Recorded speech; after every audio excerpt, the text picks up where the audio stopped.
Joining me live is James Goodwin, Chief Executive of the Australian Airports Association. We saw there behind Pat, it's still a pretty quiet airport out there. How big is the announcement going to be? It's one country, it's a relatively small one, but it's close to get to. Well, this is a win for the aviation sector to be able to get all those people back to work. And it's also a win for the consumer to be able to reconnect with family and friends. So that's what we want. So this really is an important announcement. This is the first cab off the rank, and we'd like to see more bubbles over coming months and starting to plan for that. We know that international air travel at the moment is only at about 2%. So in a safe and a managed way, let's start reopening some borders as we see the vaccine being rolled out, and let's do this with other safe countries. So talk of confidence for the industry, but it's hard to see where that comes from. We just had an interrupted Easter because Brisbane had a 3-day lockdown over a handful of cases. Bluesfest got shut down over one case, and afterwards the Queensland government says, well, we've done the right thing, here's the proof. But what about all the interrupted preparations and trips and people going, well, I'm not going to bother flying next time? Absolutely. It's still a very fragile situation, but what we want to do is rebuild as much confidence as we can. Confidence to travel. Let's stop those sudden lockdowns of domestic borders. Let's be able to get to New Zealand if we're able to do so. Let's look at some other countries where we may be able to undertake that essential trade or reconnect with family and friends. But it's important that we have that confidence. People want to be able to fly, to reconnect with family, friends, relatives, and to be able to do that business. But they need to be able to do that with confidence. So what we feel is that as the vaccine is being rolled out, that the confidence should improve and we shouldn't see these sudden border closures like we have done. I mean, the question is whether it will. New Zealand has an elimination strategy, so I suppose we'll just see what the political appetite is there. The areas hardest hit when you walk through airports are the shops. A lot of lounges shut down, so at least there was some traffic for bars and cafes and stuff, but these shops are a depressing sight. How many of them have just gone under and we've got, empty shop space all over airports in Australia? Everyone's doing it tough. The aviation and the tourism sector and those businesses that rely on that are certainly doing it tough, but the people who work in that sector are also doing it particularly tough. So we want to see those shops, those retail outlets, those cafes start coming back online as well. But we need to get air travel going first.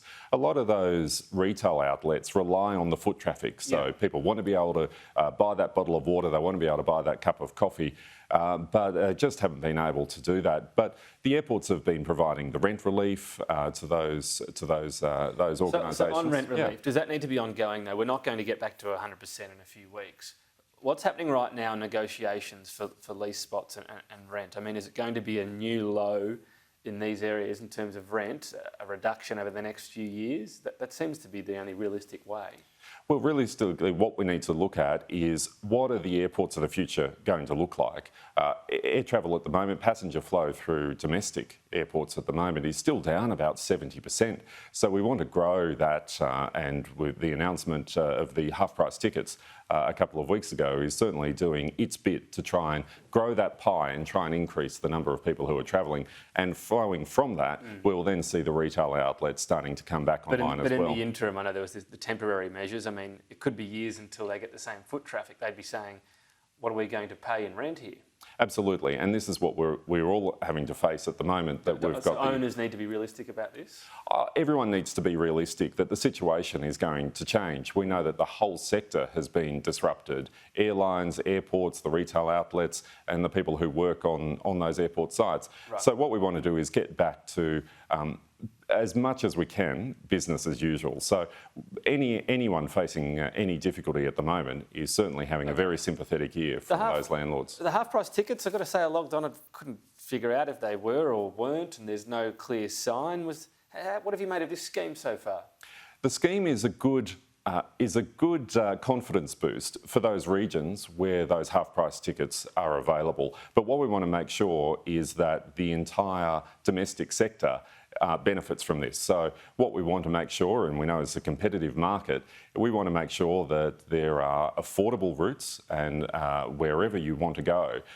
People love to travel in Australia, so we don't want to necessarily pinpoint particular markets. So let's try and open cities sort of lost out, and yet cities and CBDs have been hit the hardest, including tourism sectors in there. So our understanding from the government is that certainly those regions were selected because of the way that they have been affected before COVID and during COVID, and that's where those stimulus measures would be better targeted. Right. But what we would like to do is let's review that list. Let's make sure that it is not we're not overburdening an area. That let's spread the load, spread the love, and make sure that people are getting out there and travelling if they can. Hope to see airports spring back to life. James Goodwin, thanks for your time today.